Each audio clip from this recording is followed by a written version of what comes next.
새롭게 살아라. 골로새서 3장 1절 말씀입니다.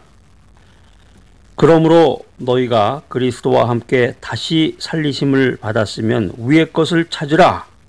거기는 그리스도께서 하나님 우편에 앉아 계시느니라. 이 골로새서 3장은 거룩한 삶을 위한 규준에 대해서 우리들에게 메시지를 전하고 있습니다. 우리가 새 생명을 받았으면 주님으로부터 하나님으로부터 새 생명을 부여받았을 때 새로운 생활이 필요하게 됩니다. 우리들의 이 믿음의 사람들, 성도들의 이 새 생활에 대해서 골로새서 3장 1절로 11절에서는 우리들에게 귀한 말씀 전해주고 있는데, 그 핵심은 세 가지예요. 위의 것을 생각하는 삶을 살아라. 죄악을 버리는 인생을 살아라. 결론적으로 그리스도와 함께하는 인생을 살아라. 이것이 이제 골로새서 3장 1절로 11절의 메시지입니다. 성경 가운데서 이 골로새서는 아마 가장 그리스도 중심적인 책이라고 할 수 있습니다. 이 골로새서에서 사도 바울은 그리스도 신성의 탁월성과 그분이 베푸신 구원의 완전성에 대해서 강조하고 있습니다. 우리가 성경을 연구해 보면 이 예수님께서는 시간의 그 긴박성을 자주 표현하셨는데, 마가복음 1장 15절에서는 때가 찼다. 마태복음 3장 2절에서는 천국이 가까웠다. 이런 표현을 사용하셨습니다. 마태복음 25장에 보면은 마태복음 25장 1절로 13절 말씀에 보면은 그 열처녀 비유에 대해서 나오죠. 이게 이 시간의 이 긴박성에 대한 그 대표적인 주님의 말씀이라고 할 수 있습니다. 늦은 자에게 문은 영원히 닫혀지게 됩니다. 그래서 이 사도 바울이 에베소서 5장 16절에 보면은 시간을 아껴라. 아주 멋진 명언인데요. 시간을 아껴라. 자, 우리가 이제 이 세상 살 날이 얼마 남지 않았습니다. 여러분들은 어떻게 생각하십니까? 이런 말 하면 또 굉장히 우울해 하시는 분이 있어요. 금방. 아니 근데 사실 아니에요 이게. 인생이라고 하는 것은 태어난 날이 있으면 죽는 날이 있는 건데, 자기 생일은 이렇게 기억하면서 자기의 그 죽음에 대해서, 죽는 날에 대해서 자꾸 망각을 하려고 하는 사람들, 참 심각한 분들이에요. 인생의 때가 얼마 남지 않았습니다. 자, 그래서 특별히 주님의 복음을 전하는 사람들을 위해서 기도하고, 우리가 시간 될 때마다 기도하고 그들과 좋은 네트워킹을 가져야 됩니다.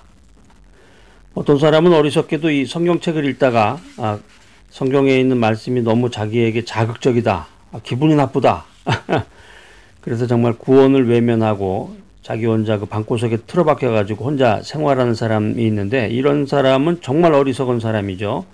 정말 주님의 말씀을 자꾸 새겨 듣고 기도하는 사람, 복음을 전하는 사람들이 전해주는 그 지혜의 말씀을 통해서 자꾸 깨달음을 갖고 회개해야 되는데, 때가 얼마 남지 않았다. 새롭게 살아라.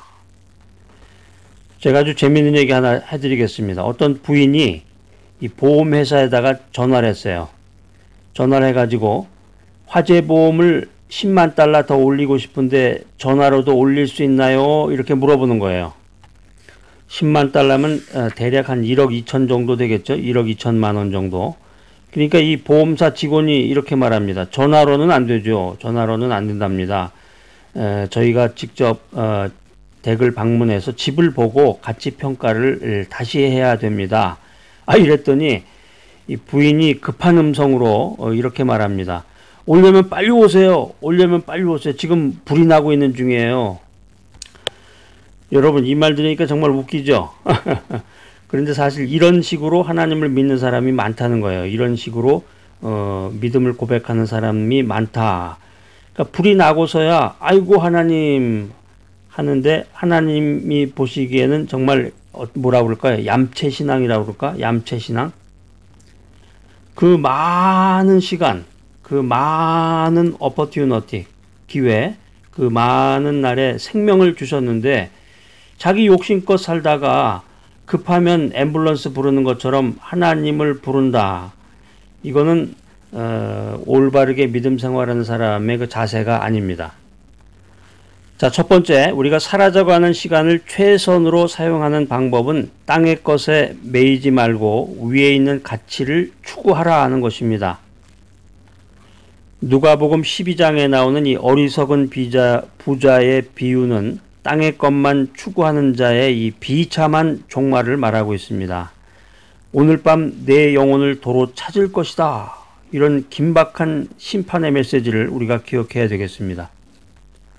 자, 오늘 두 번째 메시지는 시간은 창조적으로 사용해야 된다라고 하는 것입니다. 이 시간은 생산적으로 써야 가치가 발휘됨을 이 마태복음 25장은 달란트 비유로 우리들에게 말씀을 전해주고 있습니다.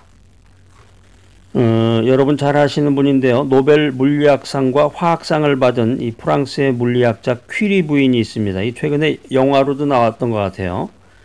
이 퀴리 부인이 폴란드 출신이죠. 폴란드에서 태어나가지고 이 파리의 이 소르본느 대학에 입학을 했는데 고학으로 도저히 공부를 계속할 수 없을 때 이 수제 퀴리 부인을 아끼는 친구들이 이 폴란드의 알렉산드위치 장학금을 받도록 주선을 해줬습니다. 이 마리 퀴리는 졸업을 하고 취직을 하자마자 자기 월급을 쓰지 않고 저축을 시작한 거예요. 그러니까 굉장히 어렵고 힘든 이 고학생 시절과 같은 빈곤한 생활을 하면서 4년 만에 놀라운 일을 해냈습니다. 이 퀴리가 4년 만에 자기가 받은 장학금 전액을 반환했기 때문입니다. 지금까지 이 자기가 받은 장학금을 돌려준 학생이 없었던 거예요. 이 마리 퀴리는 이렇게 말합니다. 무언가를 이루려면 시간을 투자해야 된다. 시간을 낭비하면 빚을 남길 수는 없다. 빛을 남길 수는 없다. 무언가를 이루려면 시간을 투자해야 된다는 거죠. 그러니까 시간 낭비하면은 아무런 유익이 없고 결국에 와서는 빛을 남길 수 없다. 자, 오늘 메시지 세 번째 원리는 시간을 가치 있게 만드는 가장 중요한 성경적인 진리는 나의 시간을 하나님의 시간으로 바꾸는 것이다 라는 것입니다. 영생을 산다는 것은 우리가 영원한 인생, 영생을 산다고 하는 것은 하나님의 시간을 사는 것입니다. 내 인생의 남은 시간을 하나님이 덤으로 주신 하나님의 인생으로 생각한다면 하루하루가 소중해집니다. 내 인생의 나의 시간이라고 하는 것은 하나님으로부터 부여받은 기회다. 이걸 깨달아야 되겠습니다.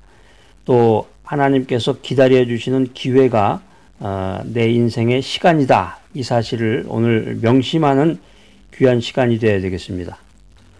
자, 오늘 이 귀한 메시지 들으신 여러분들, 땅의 것에 매이지 말고 위에 있는 가치를 추구하는 귀하고 복된 여러분 모두가 되시기를 간절히 기대합니다.